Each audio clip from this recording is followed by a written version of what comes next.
всемилостивого Спаса. И одной из функций этого братства была забота о людях, болящих проказой, о тех колониях, которые существовали, колониях прокаженных, которые существовали у нас в Якутии. Arriving in Yakutsk, she was confronted with this exotic culture and with a wildness that I imagine she had probably never experienced before. This place is intimidating to anybody. And yet, arriving in Yakutsk, she started to hear not just of the herb, but of the people that had contracted leprosy and that were outcasts in this wild taiga, not being cared for by anybody. So she decides that having reached the end of the world, she's going to go even further. She gets on her horse, she arranges a company of mounted Yakut Cossacks. These are as hard as they come, they're flint hard. And yet there she is, the only woman in this party of 30, heading off into the taiga to this place, Viloisk, a tiny little village.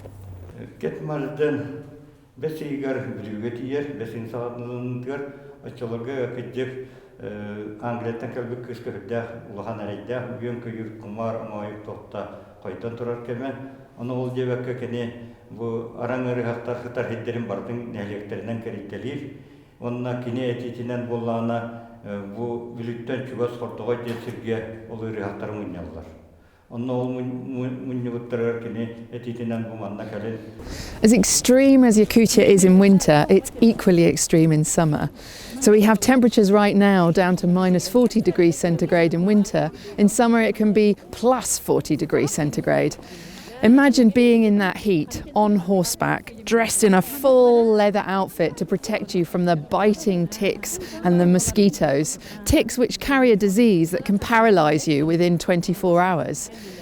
She was riding with a group of men who were used to this environment. Every night she'd have to sleep on the ground under a small canvas tent, and they were surviving off of rations of dried bread and tea. It was no pleasure trip.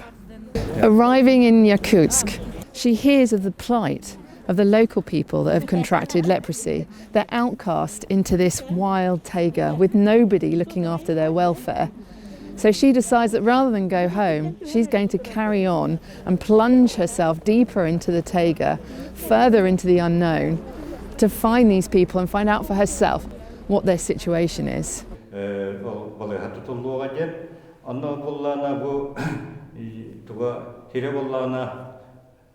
To ikingen haytar üre haret. Onna kalen iki mosta tutanlar jabo mostanan o üre haktarga to granısı kutup bolar. Üre haktar bulmanı toravatır. Kinenge jabo mostadan tiyenler astarın, tanastarın ijen kaldırılır bit. Arriving in Viloisk, she made trip after trip back out into that terrifying nature.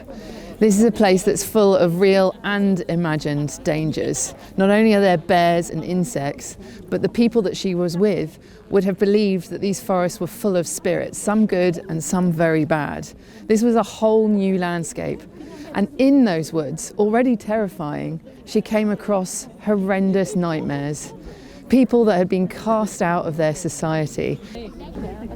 But what exactly was this disease? What is it now, and what was it then?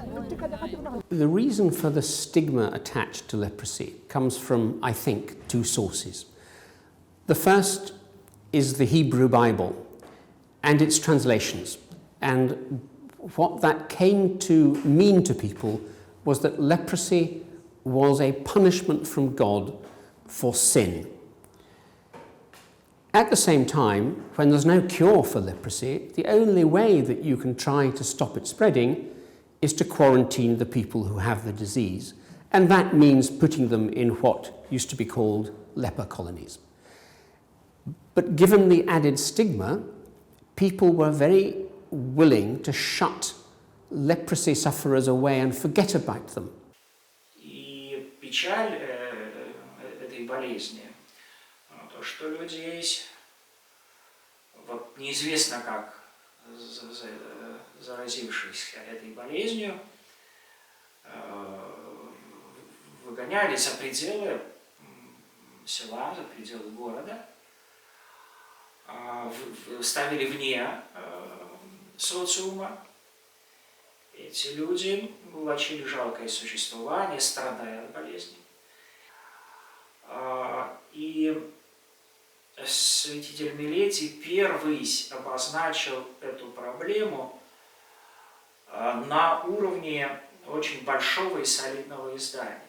So they lived in the most utter degradation and poverty, and no one would come to visit them. No relatives would want to know them. They were, for all intents and purposes, they were dead in the world as they lived. Кейт Марсден очень прекрасный пример в этом плане, потому что, будучи рожденной здесь, в пределах современного Большого Лондона, она не боялась далеких путешествий, обошла своими стопами на кораблях, на санях, на лошадях, путешествия по самым отдаленным уголкам мира, смогла не только донести до жителей этих мест весть благую о Христе Спасителе, но и своим деятельным участием в жизни этих людей, особенно страждущих, страдающих от различных заболеваний, могла облегчить их страдания, организовать необходимую помощь для того, чтобы они могли в тех местах, где они проживали, найти и необходимую медицинскую поддержку, обеспечение, и быть утешены в духовном плане. Another soul is air. The air soul is what makes us something more than our body. Perhaps this is our mind, character, talent, our dreams, everything that creates our personality. What makes each of us special. We're all human, but we're all different. And sometimes what distinguishes us makes us incomprehensible, alienates us. And the further we are from each other, the more difficult it is for us to take a step towards rapprochement. Sometimes the difference becomes an insurmountable obstacle. Marsden was confident that if she went to the people of Yakutia with the message that she didn't want the herb for herself, but for the good of all, as she put it, in the name of Christ.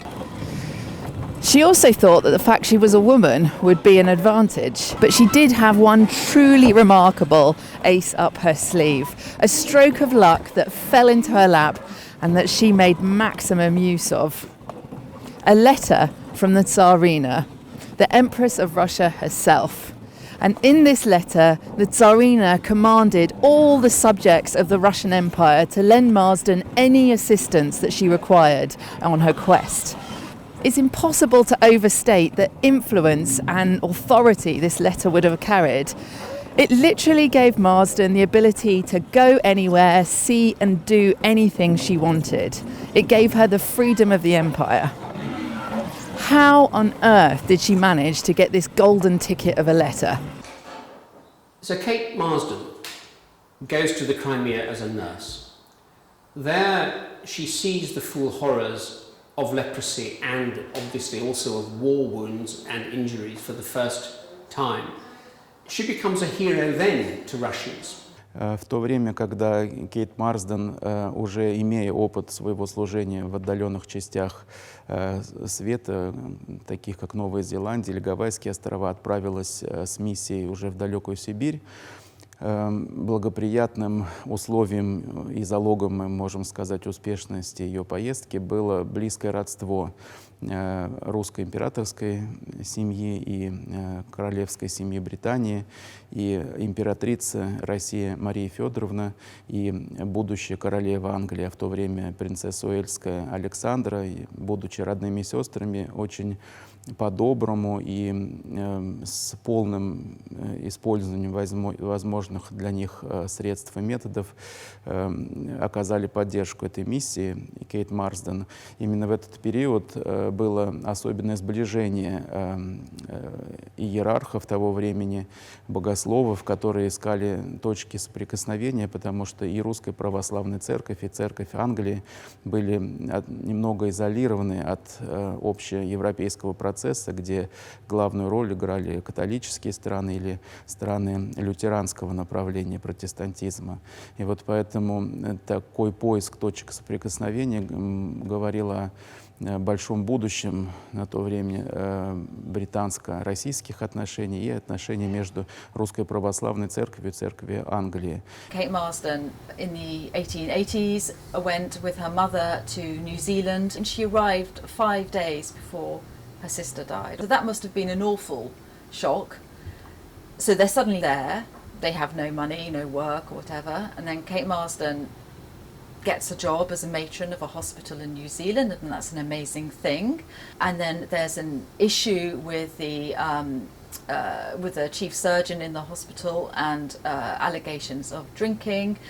She has a fall in a linen closet that leads eventually to her leaving her post, and so she's physically ill, but definitely mentally ill as well and struggling with a lot of things. So for a few years she's in New Zealand without work, but starting to recuperate, and she starts lecturing on nursing and going out to the local communities, and that's the beginning of her building herself back up again and doing things for other people. And at the same time there's a man called Father Damien who's helping lepers in Hawaii, very, very famous, so the papers are all full of him and what he's done, and she's inspired by Father Damien's work, and that is the true introduction, I believe, to the idea of doing something for leprosy sufferers. So she goes back to England with this aim of helping leprosy sufferers. I think it's still at that point in Hawaii, but she's unable to go there because she's not a Roman Catholic. But the momentum is building there in terms of her efforts and energy, and just a few good connections, and suddenly she's operating within a different circle. She was coming from a very ordinary middle class family, but a few good meetings with sort of the upper classes, and then you start to be invited to talk about your nursing and what you're doing, and I can see that this momentum continues to grow and the enthusiasm for it, and everybody loves a heroine or somebody who's got great ambitions to help people. So the idea of helping lepers, not in Hawaii, she can't do that, but maybe India, and then she has an audience with the Queen, and it's all, the momentum continues to build, and then she's invited to go to Russia, where she meets the Empress to be rewarded for her work in the Russian-Turkish War. But then this story, or the information comes about the leprosy sufferers in Siberia, and of course, if you're encouraged by royalty to go to Siberia to help them, why would you not, particularly if there's a possible tale of a herb or a cure for it? So at that point, her path is now begins to be set. И это издания «Якутские епархиальные ведомости» читали всюду. И есть одна из версий, что именно поэтому английская сестра милосердия Кэт Марсон и едет в Вилюйск.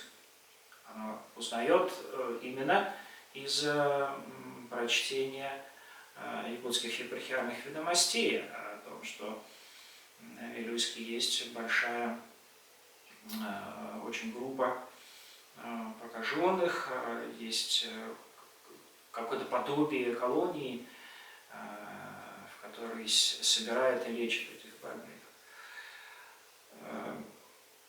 Kate Marsden was a real pioneer in her day as a woman travelling alone and facing such hardships as Siberian winter. It was almost unheard of back then, even for a woman to do such an amazing thing. Even nowadays, if a woman turned around and said, I'd like to go and do that alone and travel across Siberia, not knowing the language, not knowing the culture, people would laugh, they would tell you can't do it, they tell you you're crazy. So for her in her day, in a very restrictive society that saw females as very weak and unable to do things for themselves, that was an absolutely incredible undertaking. When she arrives in Vilisk, or towards that area, there are two possibly slightly disappointing things. Firstly, from other people's perspective, there aren't hundreds and hundreds of leprosy sufferers. She finds 70 or 80, all of whom live in appalling conditions. So it's an awful humanitarian moment, but it's not the headline number of hundreds of sufferers that maybe other people would have expected. Secondly, the herb that she was looking for is not actually the cure-all that everybody was hoping for. I believe that there was a herb, but it wasn't effective. And for the next 20 or 30 years, medical scientists looked at things like that herb to see whether they could extract from it something that would actually alleviate at least the symptoms of the disease. And those efforts went on throughout the first half of the 20th century. In the 1960s, they did discover a drug, a different drug, which actually did help cure leprosy. But unfortunately, it was a drug to which the virus rapidly became resistant. In the 1980s, they finally put together a mixture of 3 drugs called the multi-drug treatment, and that does cure leprosy if taken for a year. From 1990, that has been available free to governments throughout the world from the World Health Organization. But still today, 200,000 new cases are notified to the World Health Organization every year. Конечно, как всякий подвижник и как всякий честный священник, он пытался решать и эту проблему. И мы знаем, что в Сосновке в первые строения этой больницы для прокаженных были инициированы именно им. Епископ Милетий передал ей траву лекарственную, которая помогала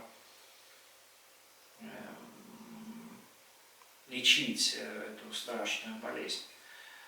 Ну вот, думаю, что современный мир. Но в нашей истории трава, которая, быть может, лекарственная трава, которая послужила поводом приезда сюда, в Якутию, Кэт Марсон, положила начало очень большой и правильной работе заботы о прокаженных, создания больницы, достаточно хорошей на то время, которая просуществовала очень долго. She found the herb and took it back with her to Moscow and the UK and sent samples to places like Norway. But they never found any benefits of the herb, and exactly what it was became lost in her story.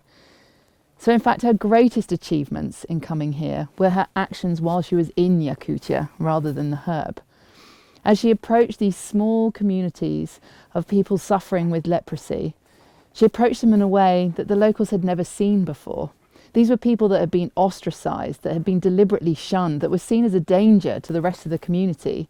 And yet Kate Marsden, as she found these small groups of people living out in the taiga, deliberately went up to them, not showing any fear. She would sit with them in their dwellings, would shake their hands, would help them make meals. In displaying such care and empathy, Kate Marsden changed local attitudes and inspired more compassion towards these unfortunate and desperate people. After she went, the lepers were never cast out in the snow again. They were never treated like that again. They had a hospital, and that was the end. And so if you think about it, it was like the birth of social work out there in that part of Russia, that people think, no, we have to treat people better. So there was an expectation that she arrives, ta-da, and has to work from scratch. And actually, that's not the case. The doctors have already investigated the area, but this means that that her arrival provides energy, really, to make things happen. It's not so much that she does think herself, but it draws attention, because suddenly everybody in the area realises that people in Moscow and St. Petersburg are looking at what's going on out in this area of Yakutia, miles and miles away, and the attention is focused on them. So that starts getting people going within the local community to really make a difference. So part of what she's doing there is helping drive people forward to find a site for a hospital and get the initiatives in place to build an environment where the leprosy sufferers can come and be cared for in a proper space. When Kate Marsden made her final journey home to London, she arrived to be feted as a heroine. She was showered with the highest accolades. She was made one of the first female members of the Royal Geographical Society. She was awarded a nursing medal, something she shared with Florence Nightingale. She was constantly quoted in the press with long interviews. And then she was invited into the drawing rooms of the elite, all who wanted to know every detail of her extraordinary journey. She was dedicated to trying to find a way to help the sufferers of leprosy. And she then spends all her energies in raising the money which builds the first leprosy hospital in Yakut.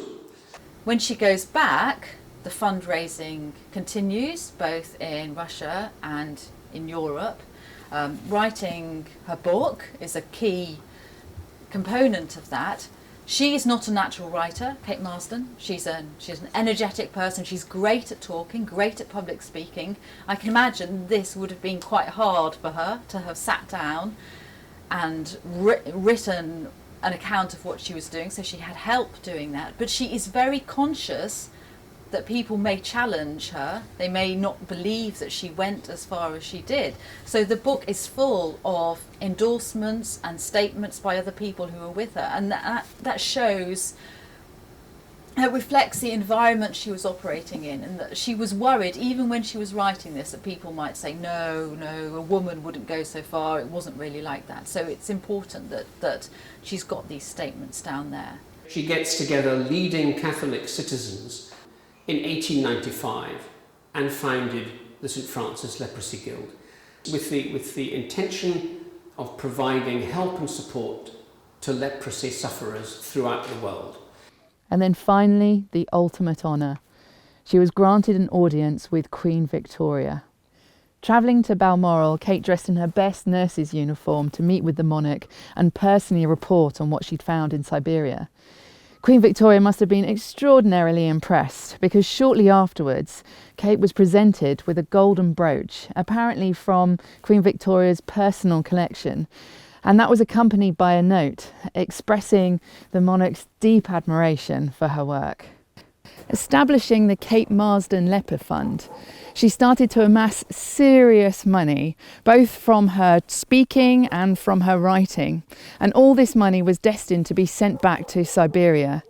She repeatedly expressed that her intention was to come back here herself to help run the leprosarium, which by this point was already being built.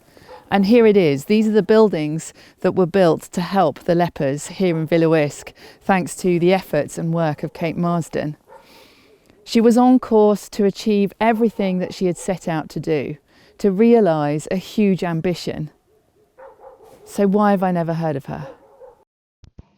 But the very first of human souls is earthly. This is a piece of the soul of the earth itself, which unites a person with everything that exists, makes them part of the universe. So, earth is also given to a person as a representative of their people, fills their ancestors with strength, stores and protects them. I think that here in Yakutia, Kate Marsden not only left something important, but also gained something herself. Perhaps it was here that she found what she was looking for the most, her true self. And the Yakut land will always keep the memory of her, and part of this land will always belong to her. The criticism began before she'd even got back to London. At first, it was perfectly legitimate questions raised by very credible publications. The British Medical Journal claimed that the herb had already been extensively analysed and found to be completely useless. It also questioned the need for her work, saying that raising such funds and going to such effort for such a relatively small number of people, maybe as few as 60 lepers, was totally unnecessary. They raised the good point that the British Empire had plenty of people suffering from leprosy within its own domain, and that the Russian Empire, one of the richest in the world, was perfectly capable of looking after its own. Когда мы касаемся ее биографии, то видим, что, конечно, ее труды и деятельность незаслуженно забыты, или, по крайней мере, не столь широко известны в наши дни. И видя на примере Кейт Марсден, как она преодолевала трудности, которые ставила перед ней жизнь, и как она могла быть в добрых отношениях и с представителями своих соотечественников в Великобритании, хотя здесь тоже не все принимали ее с распростертыми объятиями, как она могла наладить контакты с новой, незнакомой для нее жизнью в российской глубинке. Мы на ее примере должны научиться тоже преодолевать те трудности, которые не только стоят перед каждым из нас, и иногда возникают и в отношениях между нашими странами, между нашими церквями. Вот именно пример доброго и конструктивного сотрудничества, который явлен в служении Кейт Марсден, должен стать девизом для созидания полезных и взаимовыгодных отношений между нашими культурами в наши дни. She was operating in an environment where people just wrote letters all the time, often not polite ones. So there's this whole stream of letters flying backwards and forwards, just as now you would have on social media, people commenting about things. Gossip goes backwards and forwards between people. Now it takes longer than it does on Twitter or Facebook, but it's still the same thing. It's just people make snide comments and then somebody else amplifies it, and it just goes round and round and round. So there's no difference in one respect to how she was operating then to how people operate now. It just took slightly longer. But over time, this criticism developed into asking whether, as well as unnecessary, her journey might have been hugely exaggerated. People suggested that the travelling hadn't been nearly as far or as arduous as she made out. Eventually, they accused her as being an outright liar and that the whole thing had been a hoax. She knew that her hospital was built, but she was never allowed to go back to Russia because, of course, scandal hit her. And the scandal really was generated by her main detractors who were jealous of her, that she'd muscled her way into Russia. She was fated there. They loved her, and she had lots and lots of help, and her main detractors were jealous of that. And she was scorned and had horrible things written about her. And when her book was published, which this is her book here, the reviews were terrible. They didn't even believe that she'd gone. And this was a dreadful journey she did, because she went across Siberia by sledge and horseback. And I can only imagine what that's like. But by far the loudest criticism came from the New Zealand press. She'd originally earned their antagonism by claiming in an interview that she had tended to leprous Maoris while on the South Island of the country. New Zealand took this as a slur on their nation, claiming that there had never been leprosy in New Zealand, not amongst the European or the Maori population. And they were right, leprosy has never been there. So maybe Marsden was lying, or maybe she'd just been mistaken. But either way, the New Zealand press started raking over her time in the colony, and they came up with tabloid gold. There were whiffs of insurance fraud. She'd had an accident at work in very dubious circumstances shortly after taking not one, but 2 insurance policies out. Gossip gathered pace as it emerged that Marsden had left a trail of debts right the way across Europe and across Russia too. It turned out that she'd used imaginary estates in New Zealand that didn't exist. And there were accusations that much of the money that had been donated towards her new leper fund had instead gone towards funding her travels and her lifestyle. A committee of her friends was set up in St. Petersburg to try and dismiss the rumours and reassert her integrity. So it was a devastating blow when the committee published a letter in the Times saying that all the accusations were entirely true. Marsden tried to fight back and maintained her innocence, but it was useless. Now that there was such a big question mark over her integrity, there was nowhere to go. It was the end of the road. Funding dried up and allies became enemies. She was let down by her fellow women. Men she encountered generally were pretty supportive of what she was doing. And they sometimes thought, well, maybe she wasn't very good with money, or she wasn't very reliable in some respects, but they acknowledged that what she was doing was a great thing, and they admired her for that. Women, though, you would expect to be really supportive, but actually, although she had some women followers, many women just either through jealousy or skepticism about the inappropriateness of her life or doubt about her ambition just really did not help her. And the problems that arose were all driven by her fellow women. Only later did the full circumstances of that article in the Times come to light. The author of the article stated privately that they had only confirmed Marsden's financial wrongdoings so that the public would assume it was the greater offence. Greater than what? If you're anything like me, you're probably feeling a little bit disappointed at this point in the story. Where is Kate Marsden, the inspiration, riding off into the Taiga to make the world a better place? Instead, we're confronted with evidence that can't easily be explained away simply by Victorian homophobia, that Marsden did some pretty terrible things in her past, things that we can't excuse.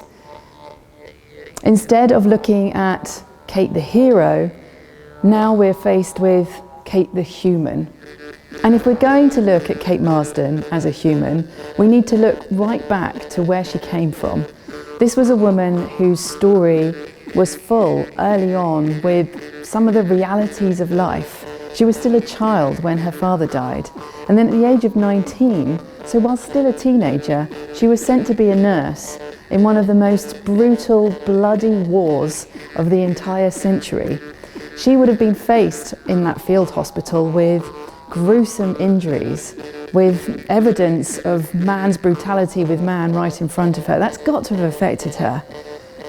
Then she started to lose her siblings, one by one, to the family disease, consumption, a disease that she herself also suffered from.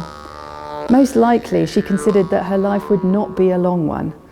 This was a woman who, in many ways, didn't have much to lose. So I don't think it's too much of a leap to imagine that Kate Marsden coming here, seeing what she witnessed in the Taiga, and feeling that she could actually do some good here, maybe that was enough to change her. And when you look at the allegations against her, most of them, if not all, predate her time in Siberia. So perhaps we're looking at a woman that did do bad things in her past, but came here and realised that she could make a difference and at the same time achieve that redemption that she was after. If you read her writings, it's full of a grief, a guilt, a sorrow that she never entirely explains, but which I suspect referred back to things that she'd done in her past that she wasn't proud of. And really, I think that makes her very human. At the heart of this story, we're asked to make a decision about whether her achievements here in Siberia allow us to forget the deeds of her past, whether we're allowed to give her that second chance and admire her for what she did here. Sosnovka is where Kate Marsden's leper colony was built, where of course there's now a psychiatric hospital on the footprint. And as we arrived in Sosnovka, there was people waiting all the way down an avenue, which I had to go down, and they were all waving at me and singing in national costume as I walked down this avenue towards where the leper colony was. And near the end, I walked into a field, and I had people on either side of me, and I had people filming me, and as I walked in, there was about 100 people in full national costume absolutely the most beautiful costume on the planet. You know, it's just there is nothing to beat the costumes from that part of Siberia. And then I even felt that love even more, and I was thinking, Kate Marsden never went back and saw her leper colony built. That ceremony was almost hers. It was the most remarkable moment. Just 10 years before she died, Kate Marsden wrote a second book. And what she chose to call that book tells you everything you need to know. She called it My Travels in Siberia, a Vindication. In it, she told her side of the story, decrying what she saw as her vilification. Both her time in Siberia and her excommunication from the project that followed haunted Kate Marsden until the very end. But by that time, the great British public neither remembered nor cared about the nurse that had gone on a mission in Siberia. They may have forgotten about her, but people here in Siberia never did. There have been people helping lepers ever since there was leprosy. In the medieval times, there were orders of knights who helped lepers. The one that is most important to the St. Francis Leprosy Guild and was very important to Kate Marsden is St. Francis. St. Francis was a saint whose father was very rich, and he gave away all his father's money to the poor. And he is known as a great supporter and helper of lepers, and that was in the 13th century. And through his auspices, places where lepers would be looked after more humanely were founded. And indeed there were leprosy hospitals in Britain, in Europe, from then on. Our organisation and Kate Marsden's part in it takes that Franciscan idea of charity, of helping the poor, the sick, to this day. Her driving force was her desire to make a positive difference in the world, and she tackled everything that people could throw at her and still kept on striving. It was really important that she followed her heart and her beliefs to deliver some goodness around the place. The leprosarium that Kate Marsden worked so hard to make happen was built and was very successful. Even today, it's credited for driving leprosy out of Yakutia once and for all, and it only shut in the 1960s. And then, in the same village, they created the Kate Marsden Hospital for Mental Illnesses. Not only that, but in this village, they are building a church that they're going to name after Kate Marsden. There's a museum that tells her story, and not one, but 2 statues.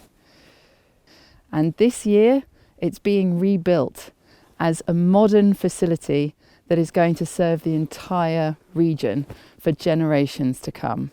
We opened to the public in 1914, but our story begins in 1912 when Kate Marsden moved to Bexhill, and she almost straight away began planning a project for the town's first ever museum.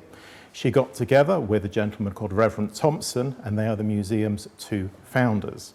They worked very, very hard and created the museum that you see today. Very sadly, Kate had to withdraw from the committee before the museum opened, and this is the big tragedy of Kate Marsden's story. She put in more work than Reverend Thompson. In this part of the world, to this very day, Kate Marsden is used to inspire new generations to change the world around them for the better. That's an enviable legacy by anyone's standards. And yet there's more. In 1894, Kate Marsden helped to establish the St. Francis Leprosy Guild in London.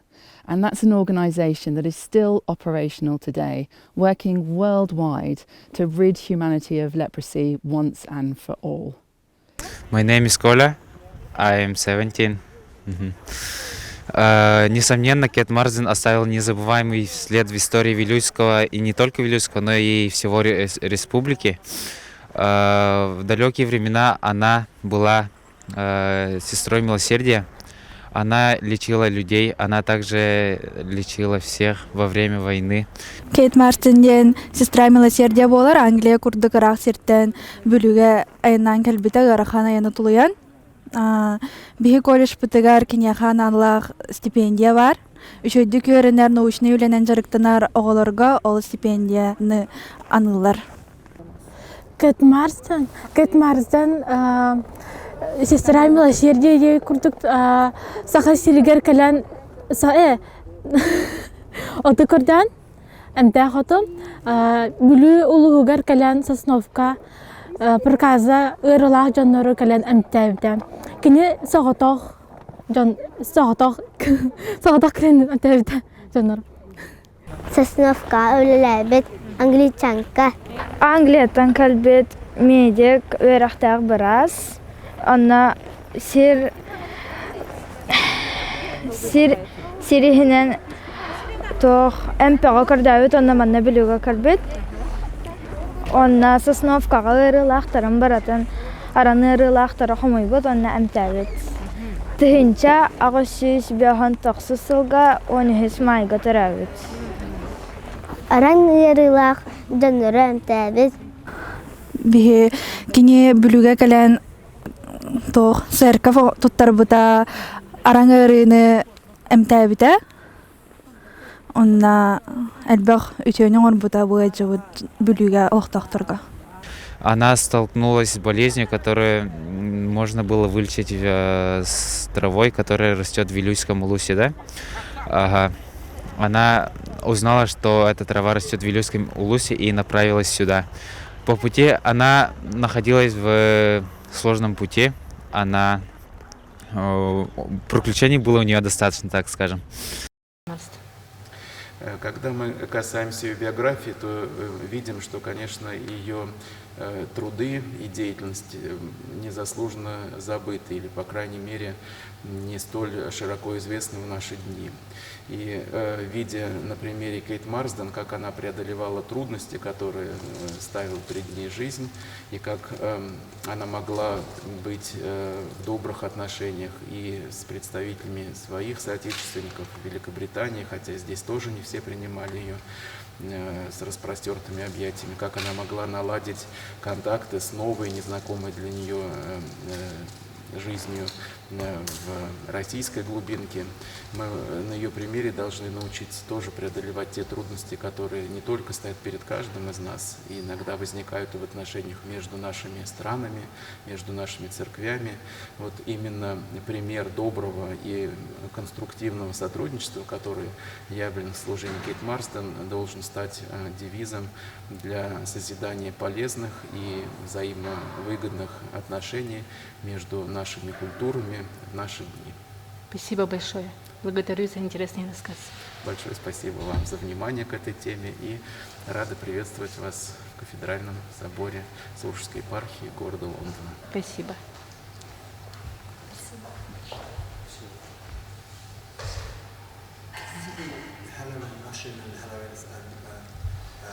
Мы на ее примере должны научиться тоже преодолевать те трудности, которые не только стоят перед каждым из нас, и иногда возникают и в отношениях между нашими странами, между нашими церквями.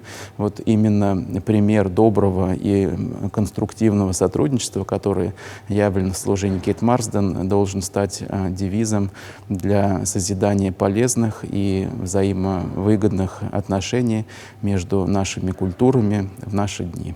The world needs to know about Kate Marsden today because she's a hero, and we need heroes in our world. And she was absolutely the truest hero whose life was removed from a public view because of this scandal that there was. And I feel so sorry for her in her lifetime. She doesn't see how we celebrate her now. She helped make lives of lepers better. But more than that, her kindness as a nurse, her success as a nurse, her teaching and everything she did showed her to be a really, truly good person and also one of the greatest explorers we've ever known. I think Kate Marsden has a lot to teach the future generations and our generations. She was such an altruistic person, so very selfless in everything that she did. So she undertook all these incredible hardships that we couldn't even conceive of, in conditions that we don't even recognise nowadays, with the sole intention of helping people less fortunate than herself and trying to improve the living conditions of lepers up in remote Siberia, where they were really suffering. She still exists in today in our remembrance of her, but also in the mission which we have, which is the very same as the one that she founded, with the difference that there is now a cure for leprosy. And what we are trying to do by following in her footsteps is make sure that once and for all we create what she imagined all those years ago, a leprosy-free world. Well, I think she's a fantastic character who has been overlooked because she disappeared from the museum's history when we opened in 1914. We haven't really celebrated her great contribution to the town. And of course, she's a character of worldwide significance. And of course, with her expedition to Siberia, that was really important for the people in Siberia, but it was really important for her readers around the world to find out about a part of the world that they didn't know much about. So she's a hero, a very courageous lady, and I think that's worth celebrating. Spending time here in Yakutia, where the memory of Kate Marsden is treated with such respect, reverence and gratitude, I can't help but wonder, if she could see this, would she feel that she finally had got her vindication?